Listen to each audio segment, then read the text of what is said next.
6 vacant homes torn down here in North Park. It's all part of a bigger plan. We have reaction. Friars fans are remembering Padres chairman and owner Peter Sidler tonight. We're live. The city of Coronado testing out a new emergency alert system. How it works coming up. Judy Fredono wanted Ricochet the Surf Dog's memory to live on. How a world-renowned sculptor wants to make that happen right here at Dog Beach. Plus, how long a busy stretch of the 10 freeway in LA is expected to be closed. CBS 8 News Live at 6 starts now. New tonight, demolition is underway on 6 vacant homes in North Park for new housing, and it's already creating more parking concerns for the neighborhood. Good evening, I'm Marcella Lee. I'm Jesse Pagan in for Carlo Cicchetto. This is all part of a bigger plan to renovate the church building next door. CBS 8's Brian White is live in North Park tonight with all the details. Brian? Demolition crews out here on Bancroft Street making quick work of this today, tearing down these old vacant homes, making way for new housing to go up here, along with some major renovations to the church next door. Out here earlier this morning walking the dog, these homes were still up. Went to get a haircut, came back, and now they're down. So that's some quick work right there. Neighbors surprised how quickly this demo crew turned these old homes into piles of debris. This morning when I came out, everything was gone. I was surprised. This 35,000 square foot property is owned by the Makers Church next door. They're in the process of selling it in order to pay for major renovations to their 100-year-old church campus. Neighbors tell me they're concerned about any impacts to parking. Parking is already really slim here, and then they make these houses, and then they don't have enough parking for the people in the units. So now there's just even more parking spots being taken up. The Makers Church tells me that even though the city does not mandate parking requirements, quote, as part of the sale agreement, church leadership has required that the future project incorporates a significant amount of on-site parking. Like, I don't mind the development. If there's parking there, that's fine. You know, I embrace the new stuff. As far as what's planned for the church campus, they want to serve the entire North Park community with a number of amenities, including a 15,000 square foot event venue, an on-site cafe open to the public, remote workspaces and private offices, as well as a new child care facility. If they can make the money, they can raise the money up to help out kids and the families around it, because people come over here and they can use their services, then yeah, it's a good thing. The Makers Church is currently in escrow with an undisclosed buyer for this residential plot of land here behind the blue fence, and they expect the sale to go through by the end of the year. Reporting live in North Park, I'm Brian White for CBS 8. All right, Brian, thank you. A man suspected of shooting a woman in City Heights is now dead after San Diego police officers shot and killed him in another incident. This all started last night when officers responded to the report of the original shooting on Polk Avenue. Detectives say the man was gone when officers got there, and they found the woman with a minor wound on her forehead. 30 minutes later, officers found the man. Detectives say he reached into his waistband and didn't comply with the officers' orders, and that's when they shot him. They say he died at the hospital. The San Diego County Sheriff's Department is now investigating the deadly shooting. County officials say one of the people who was linked to the E. coli outbreak at Miguel's Cocina has died. The county says 87-year-old John Chris Ferber was suffering from prior medical issues and passed away on October 26th. The restaurant in Forest Ranch is back open now after voluntarily closing for 10 days. The county says at least 35 people got sick after eating there. Health officials are still investigating what caused the outbreak.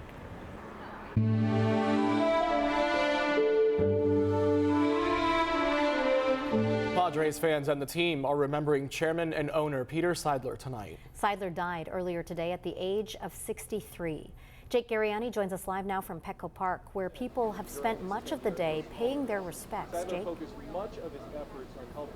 Yeah, Marcella, Jesse, obviously a very somber mood down here at Petco Park, but touching at the same time. We've been chatting with a bunch of fans and faculty members that have shown up today, and everybody has a Peter Sidler story, because that was Peter Sidler. He would make connections with everybody, no matter who you were, whether you worked at Petco Park, whether he saw you out on the street. That was his specialty, was making you feel special. His absence is going to be incredibly missed, not only for the Padres, obviously what he's done on the field is well documented, but for the city of San Diego, what he's done off the field, even more impressive, helping with homeless and cancer research, having nonprofits that gave back to San Diego.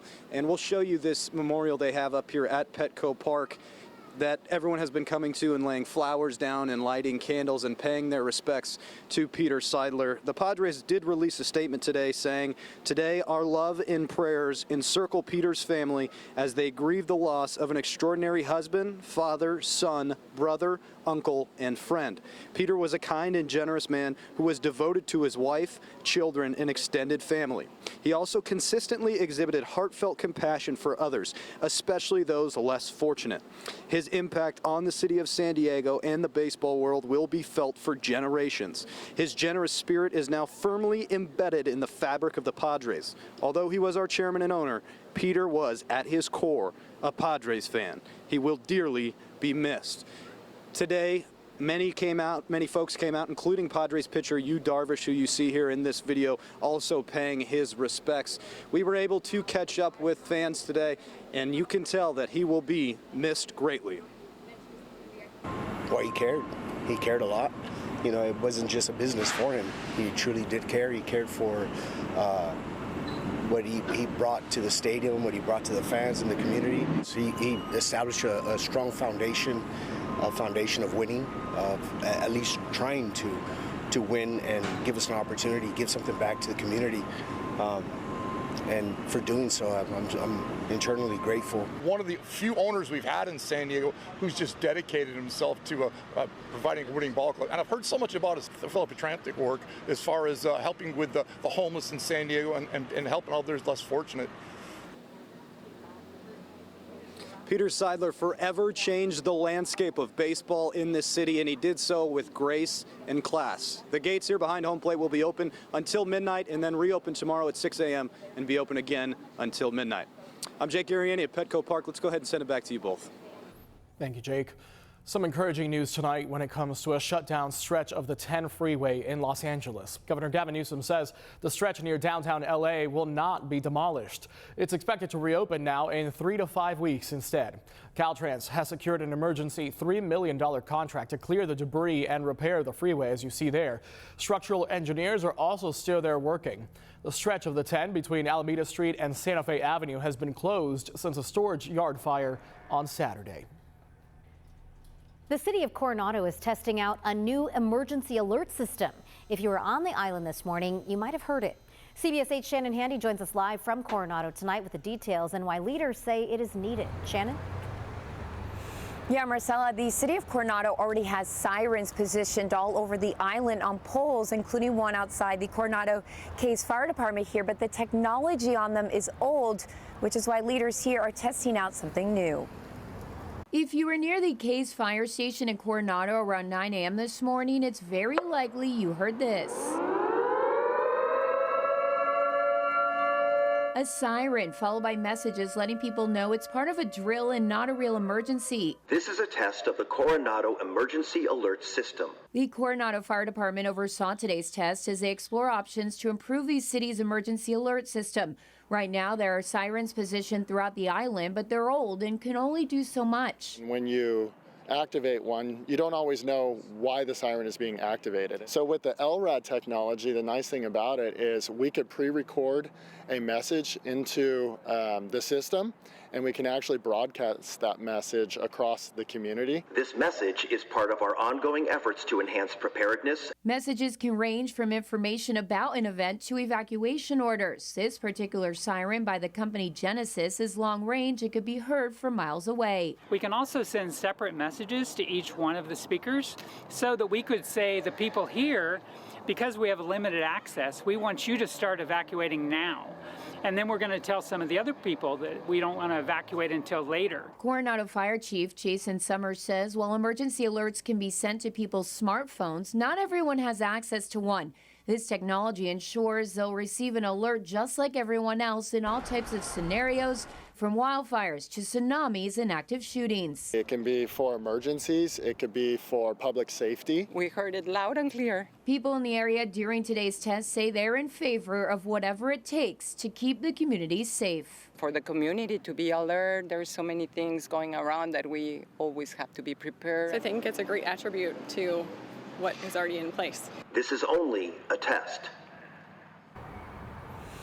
And that technology can be mobile, in other words, moved around or again positioned to poles. Now, it also has an app associated with the alarm where you can read and or receive that message on your phone. But again, the city is simply testing out new technology right now. No word yet on a cost or when they'll actually have a new system in place here in Coronado. For now, I'm live in Coronado. Back to you. All right, Shannon. At least they're thinking ahead, though, and so many times natural disasters, one of the big complaints is people weren't able to be notified. So it's interesting that they're setting up a big system for that. Testing new things out, seeing if it works. Yeah. Absolutely. Coming up, the Verify team looks into claims and find out if it's safe for firefighters to use the jaws of life on electric cars. But first, San Diego Mayor Todd Gloria is here to answer your questions. Up next, he joins us live in studio. We saw more high clouds for today. Now that's a sign of things to change in our forecast. In the next 24 hours, we're dealing with some heavy rainfall. We'll go ahead and take a look at your complete forecast coming up.